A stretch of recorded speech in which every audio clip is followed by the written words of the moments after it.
Auriel's Bow.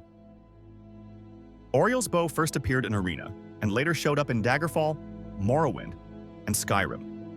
The name comes from its original owner, Auriel, who received the bow from Anuiel. After the El Nofei Wars of the Dawn era, the bow's ownership changed hands many times. Notable wielders include Thorana, Lord Arkan, and of course the last Dragonborn. The bow's abilities differ with each game. In Arena, it dealt fire damage and came with a never-miss power, which, as the name suggests, ensured your aim never missed. In Daggerfall, it unleashed lightning and a few other spells. Sadly, in Morrowind, it kind of lost its spark and had no unique powers. But by Skyrim, Dawnguard, it got its glow up again with its sun-related abilities, Blackwater Blade. This weapon makes its debut in an Oblivion quest called An Unexpected Voyage. It belongs to Selene, the leader of the Blackwater Brigands. To claim it, you'll either need to convince her to surrender or take it from her cold, dead hands. Appearance-wise, it's a simple one-handed sword whose damage ranges from 10 to 24 points.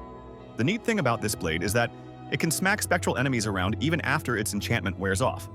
Besides Oblivion, you'll also find it in Skyrim Anniversary Edition as part of the Dead Man's Dread Creation Club content, Bloodskal Blade. This hefty two-handed greatsword comes with a weight of 16, a base value of 500 gold, and base damage of 21 points. You can get it in Skyrim by venturing into Bloodskal Barrow during the quest The Final Descent, where it rests near the corpse of Gratian Corellius. The sword isn't just for decoration either. It's required to solve the puzzle inside the barrow. In combat, though, it's far from ordinary. Its signature trick is firing energy waves that correspond to the direction of your swings, turning you into a walking, slashing light show. The best part about it might be the fact that it doesn't even need recharging. Although more prominent in Skyrim, the Bloodskal Blade technically first appeared in Morrowind's expansion Blood Moon.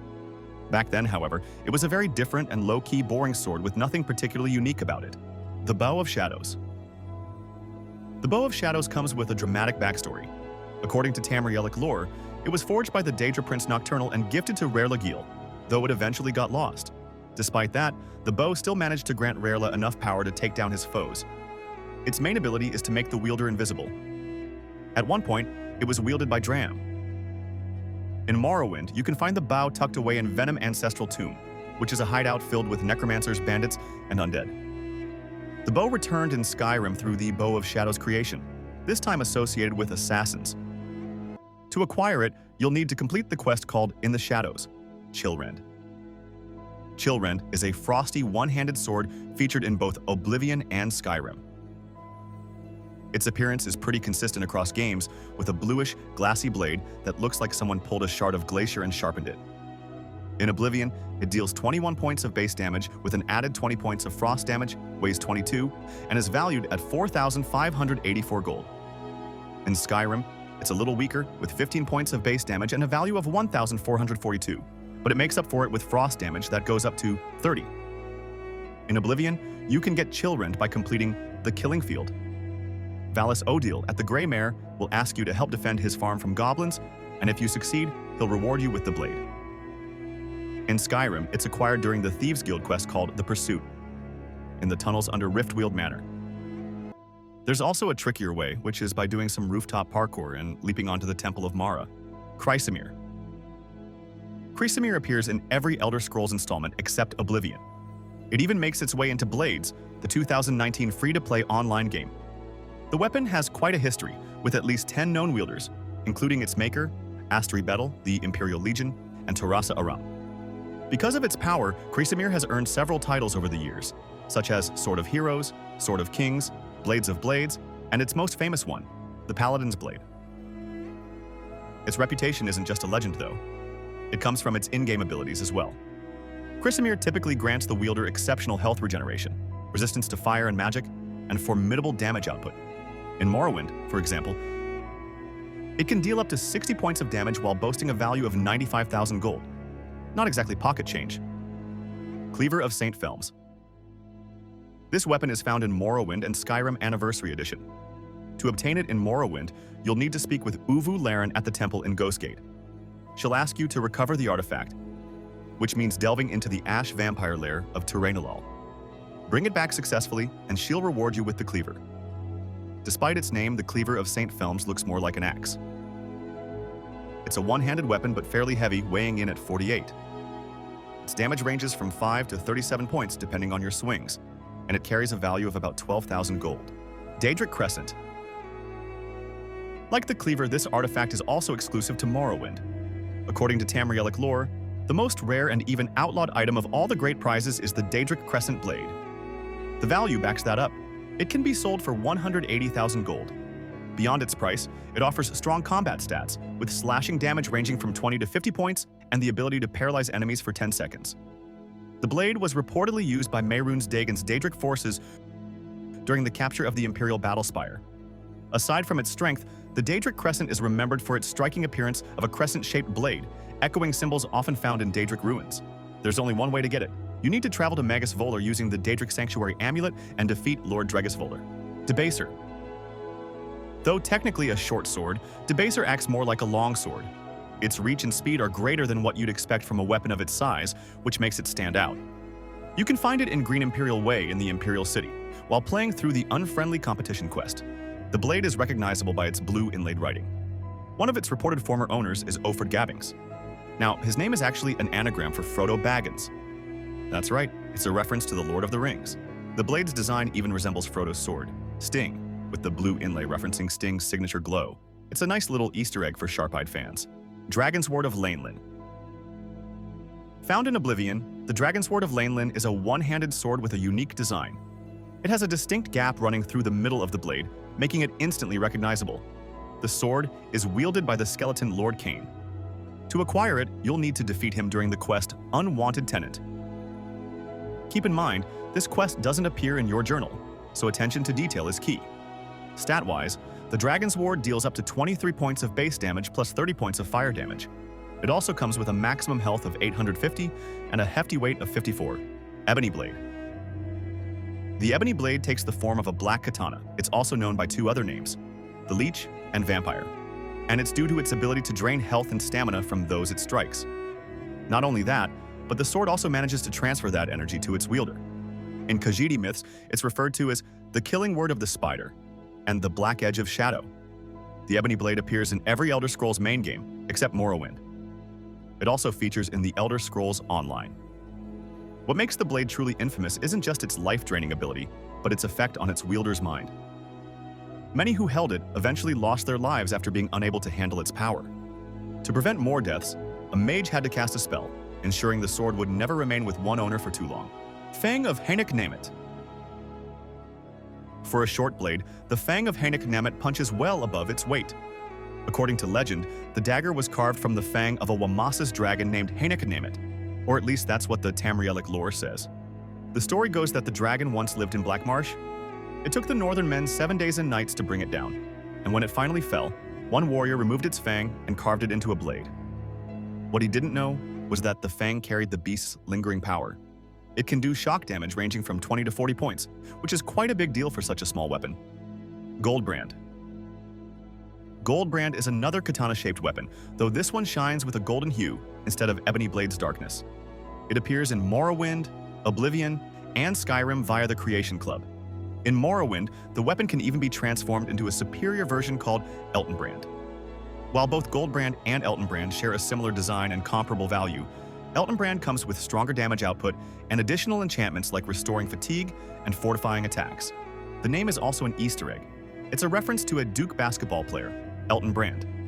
In Oblivion, Goldbrand is awarded to you for completing the quest at Boethiah's Shrine, where you must prove your worth in the Tournament of 10 Bloods. Ice Blade of the Monarch. The Ice Blade of the Monarch is a two-handed sword with serious heft, weighing in at 60. Its Frost enchantment inflicts 10 to 40 points of damage, while without enchantments, it still delivers a respectable 3 to 40 points. According to legend, Archmage Almian Selmo created the blade for a warrior named Thurgnar Asi, who was tasked with assassinating a great king. The weapon's icy essence was drawn from the soul of a frost monarch. However, the assassination failed. Thurgnar was slain, and the Archmage was imprisoned. From then on, anyone who touched its edge was said to be frozen. And the weapon never stayed with one wielder for long. Keening. Keening stands out with its distinct design. Its blade is crystalline, marbled in color, and mounted in a hilt lined with 3 pairs of spikes. The cylindrical handle ends in a crescent-shaped piece of metal. This short blade appears in both Morrowind and Skyrim. It was specifically crafted to manipulate the Heart of Lorkhan, which makes it one of the most significant artifacts in Dwemer history. In Morrowind, keening plays a central role in the main quest. You literally can't finish the main story without it. In Skyrim, it reappears as part of a quest, though by then, it no longer holds the same level of power it once did. Mace of Molag Bal. The Mace of Molag Bal is a legendary Daedric artifact that appears in Daggerfall, Morrowind, Oblivion, Skyrim, and the Elder Scrolls Online. Lore says it was once wielded by the Daedric Prince of Domination and Enslavement, or none other than Molag Bal himself. The story of its creation is suitably grim. Molag Bal tricked an orcish blacksmith, enslaved him, and eventually turned him into a soul shriven and forced him to forge the weapon. That's how the mace came into existence. It has also been called the Vampire's Mace, or by Molag Bal's followers, the Master's Mace. One of its signature features is the ability to drain stamina and magicka from its victims and feed that energy back to the wielder.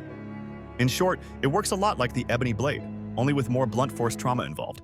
Mehrune's razor. This one-handed dagger is one of the most infamous Daedric artifacts. It appears in nearly every mainline game. Legends claim it can kill with a single strike. At some point in history, it was shattered into pieces. In Skyrim, players can obtain the razor through the quest called Pieces of the Past, which involves tracking down its scattered fragments and dealing with Silas Vesuvius. Throughout the series, it remains tied to its creator, the Daedric Prince Mehrune's Dagon, Rugdumph's sword. Rugdumph's sword stands out thanks to its unique appearance. It's a rose-colored blade engraved with a twig. Hardly intimidating, but certainly memorable. The sword is given as a gift by Lord Rugdumph Gro Shurgak, an orc noble living just north of Cheydinhal after completing the quest called The Noble's Daughter. Unlike other legendary artifacts, it isn't exactly dripping with power or history. Its base damage sits at around 14 points, and it's worth only about 740 gold if sold. Still, it comes with a silence enchantment, which can be handy against magic users. Scourge. The Daedric Scourge is a unique blunt weapon found in Morrowind, specifically in the Hall of Fear at Telfire. It's a mace with the head shaped like a pair of wings that are black in color with golden embellishments. Besides being perfectly capable of smashing skulls, Scourge can also summon Dremora and Scamps for 30 seconds. Dremora are powerful war spirits who serve Mehrune's Dagon. Meanwhile, Scamps, well, they're weaker, but immune to steel weapons, making them surprisingly useful. Spear of Bitter Mercy. The Spear of Bitter Mercy makes its appearance in Morrowind. It has 3 blades, with a long central spearhead and 2 axe-like edges on its sides. According to legend, Mehrune's Dagon himself imbued it with power to be used in the ritual of the Innocent Quarry. To obtain it, you'll need to complete Sheogorath's quest, which involves killing a giant bull with the Fork of Horripilation. The spear is valued at 130,000 gold, though if you hand it over to the museum in the DLC quest called The Museum, you'll only get 30,000 for it. As for its abilities, the spear is enchanted with Reflect and can also summon a Storm Atronach, which is a lightning elemental Daedroth ready to fry your enemies. Staff of Magnus. The Staff of Magnus is a Tamriel artifact created by the god Magnus and named after himself. It's believed to be tied to the Eye of Magnus and is also called the Golden Staff. Often described as a metaphysical battery, the staff is more about magic than brute force. It can absorb an enemy's health, reduce the effect of spells, and protect its wielder from magical attacks. The staff appears in Arena, Daggerfall, Morrowind, and Skyrim. Its design varies a little in each game, but it's usually a long staff topped with an orb. In Morrowind, it's valued at 210,000 gold. Sunder.